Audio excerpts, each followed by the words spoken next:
Hi there, and welcome to this client webinar on corporate energy initiatives such as RE100, EP100 and EV100. This is part of a series of webinars that we're delivering to clients specifically on a range of sustainability reporting initiatives. James Oram, my colleague's already spoken about Scope 2 market-based emissions reporting, and still to come in this series are Lily Stewart talking about health and safety, and Holly Dale talking trash with her webinar on waste. So please look out for those.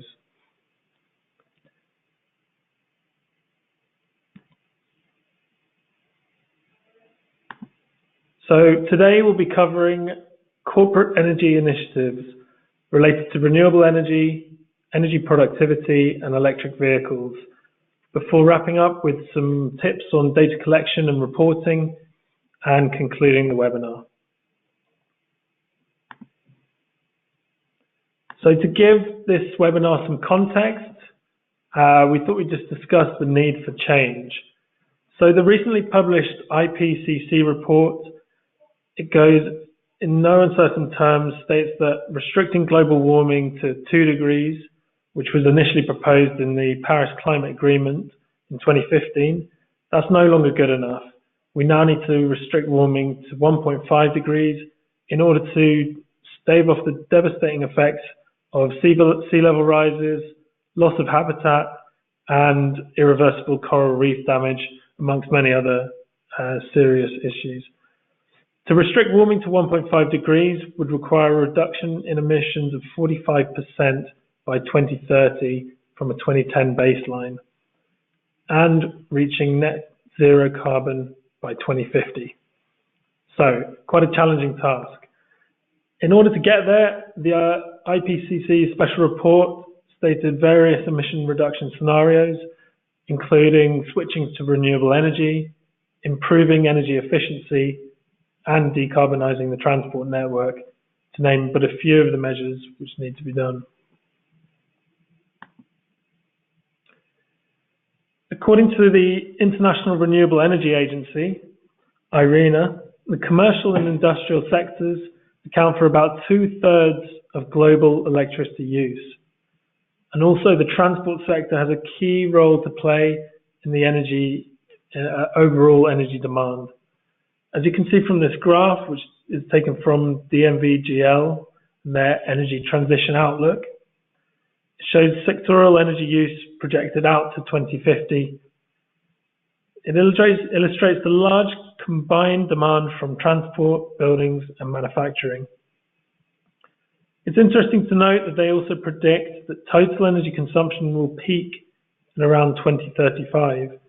And based on their scenarios, that's largely driven by improvements in energy efficiency and renewable energy adoption. So it's time for corporate action. The Climate Group, in conjunction with various partners, have set up a number of initiatives which are focused on encouraging corporates to take action on energy initiatives. These are RE100 for renewable energy, EP100 for energy productivity, and EV100 for electric vehicles. They encourage influential companies to join the initiatives and make public commitments towards energy-related targets, reporting their progress against key milestones. And by influential companies, there's several criteria there. So they're globally or nationally recognized and trusted brands, major multinational companies, or companies with a significant power footprint. By encouraging these companies to take action, it will drive transitions in the energy market. It will boost the profile of energy initiatives with their customers, suppliers, and competitors. And it will highlight the strong business case for renewables, energy efficiency, and electric vehicles. Okay, so first off, we've got RE100. There's now 154 companies and counting who are committed to going 100% renewable for their electricity. And actually, during preparing this presentation, the number just kept going up. So I had to edit this several times. Influential companies across all sectors are taking action. So you've got the tech giants like Apple, Google, and Microsoft, large banks like Bank of America, Citibank, HSBC, manufacturers across all different scopes, BMW, Coca-Cola, and retailers such as IKEA, M&S, and Walmart. What does 100% renewable actually mean? This covers all of your scope 2 emissions. So that's all emissions associated with electricity use. And it can be achieved through either the production of renewable electricity at your own facilities or the purchase of renewable electricity for use in your own facilities. And this can be directly from the generators, through power purchase agreements, through retail purchases from utilities, and the purchase of standalone energy attribute certificates.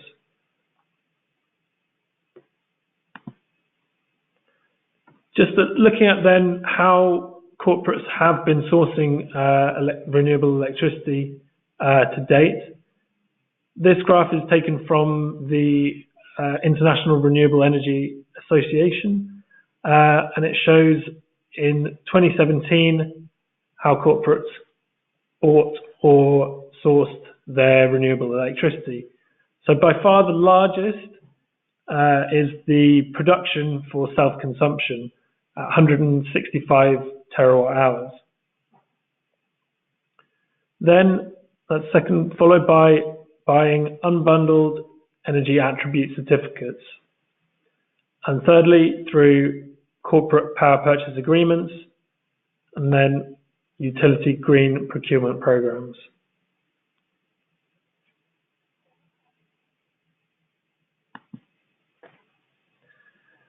So why commit to 100% renewable energy?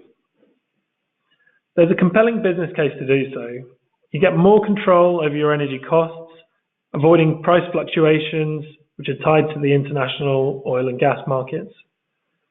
And the way that things are going in terms of prices, fossil fuel generated electricity appears to be going up, whilst renewable generated electricity keeps going down.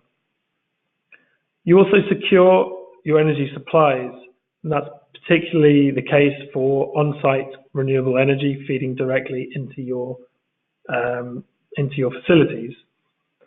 This removes the reliance on grid electricity and protects you from blackouts or brownouts. This can lead to increased competitiveness.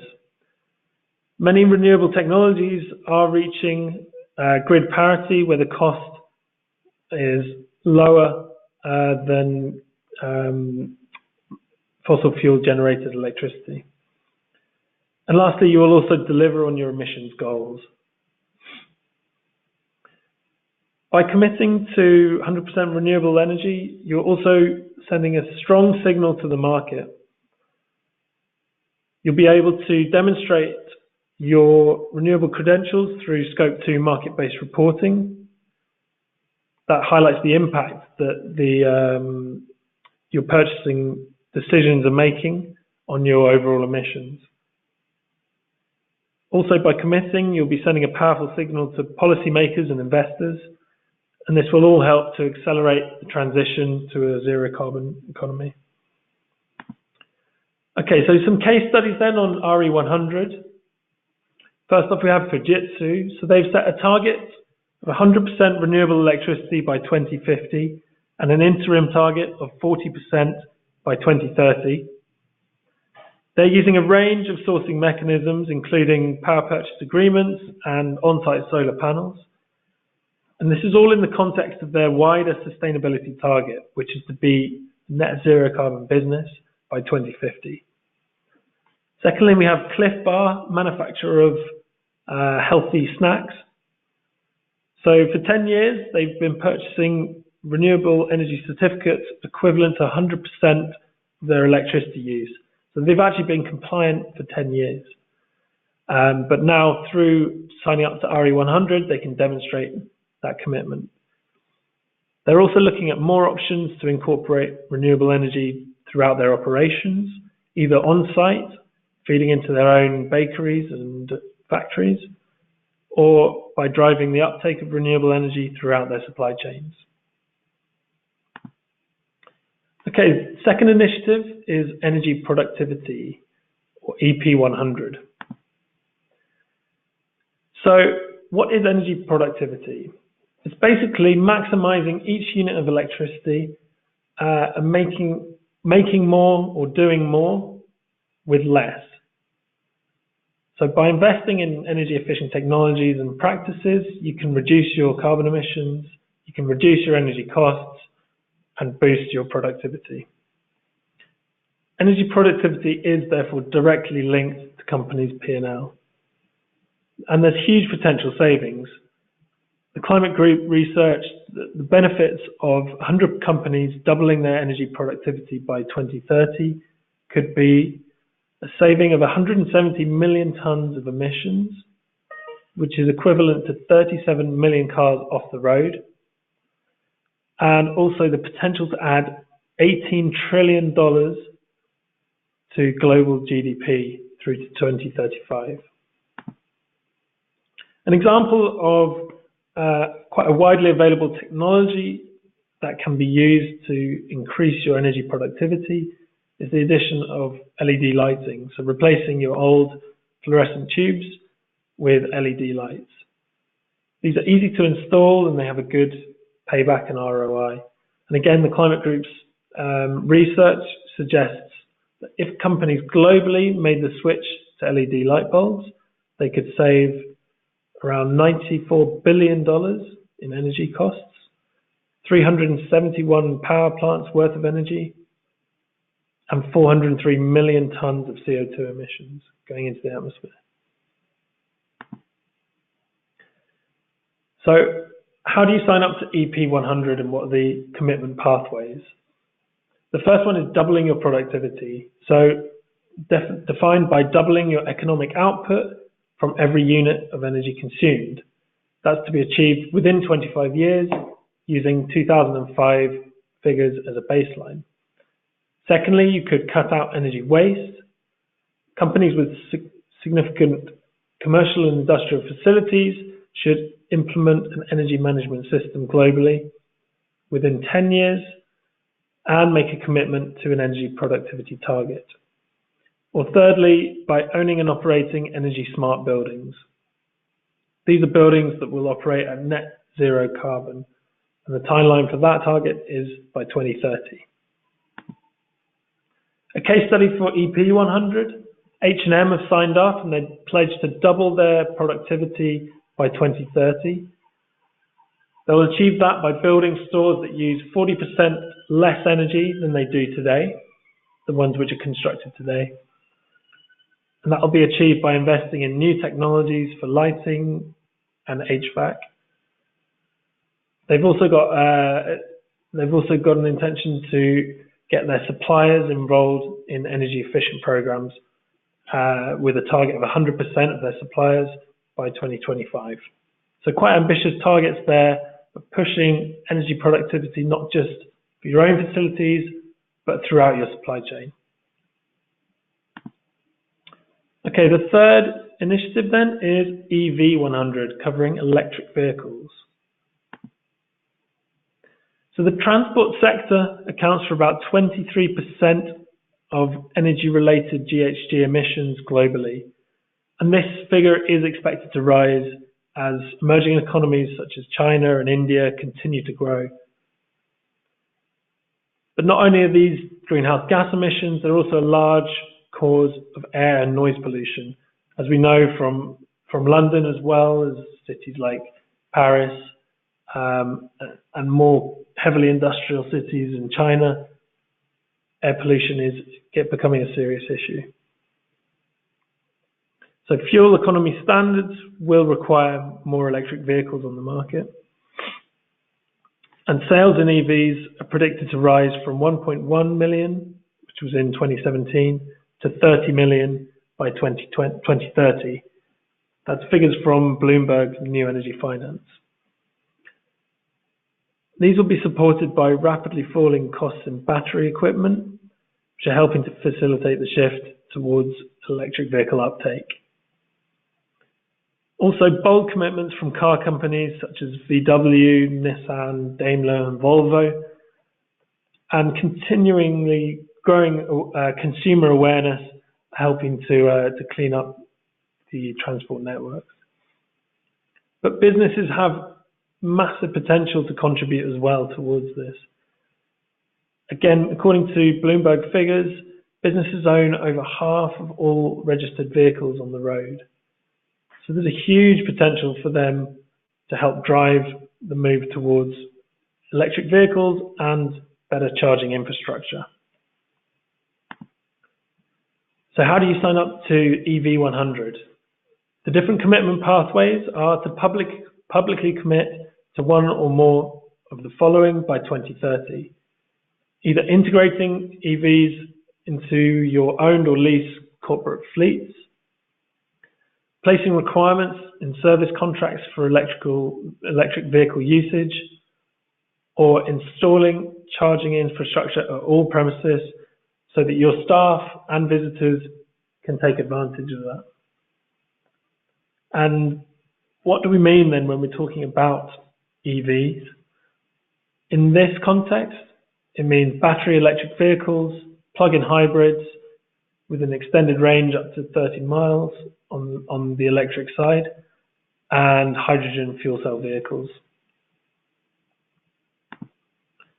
Some case studies then. Bank of America have installed over 100 workplace charging points in the US and the UK, and there's more planned for the future. They've also got a low carbon vehicle reimbursement program for their staff. So by subsidizing low carbon vehicles, they're encouraging their staff to take them up. IKEA as well, over half of their stores now have electric vehicles charging stations, and they're planning to roll out charging globally as part of their EV100 commitment. They're also working with their service providers to transition delivery fleets to electric vehicles.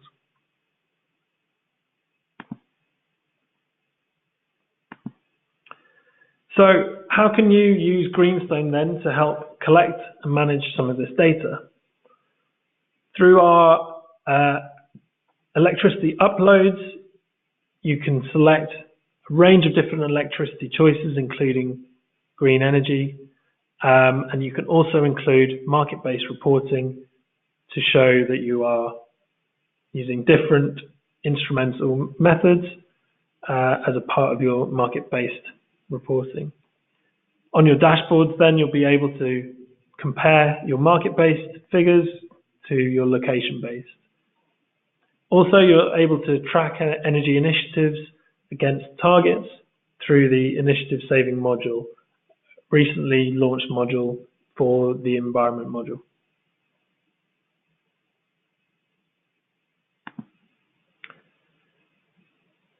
In conclusion then, how to join these initiatives. Companies are able to join at group level, so they're encouraged to join at group level unless their subsidiaries are significant energy consumers, in which case they can join as a subsidiary. Companies will be able to choose their own target years and commitment pathways, but there are certain minimum target years which have to be met. They're then encouraged to report annually on their strategies and their progress towards the certain milestones. There is a joining fee for RE100, an annual fee to be part of that commitment. But for EP100 and EV100, these are free to join. It might not be the case that all companies want to join these initiatives, but that shouldn't stop them from making commitments on energy initiatives such as renewable energy, energy efficiency, and electric vehicles, and also reporting their progress towards them. The benefits of joining and the benefits of making these kind of commitments: there's a compelling business case for energy initiatives, which will only get stronger in the future as the cost of renewable energy comes down and the cost of batteries also continues to track in a downward way. They can be very effective in reducing your emissions through the inclusion of renewable energy on your sites or by becoming more energy productive. And it provides a very positive message to your customers, suppliers, policymakers, and other businesses. So please talk to us at Greenstone. We can give you some more guidance on how best to approach these reporting initiatives. Thank you for your time, and if you have any queries or questions, please feel free to email me on that email below. Thank you very much.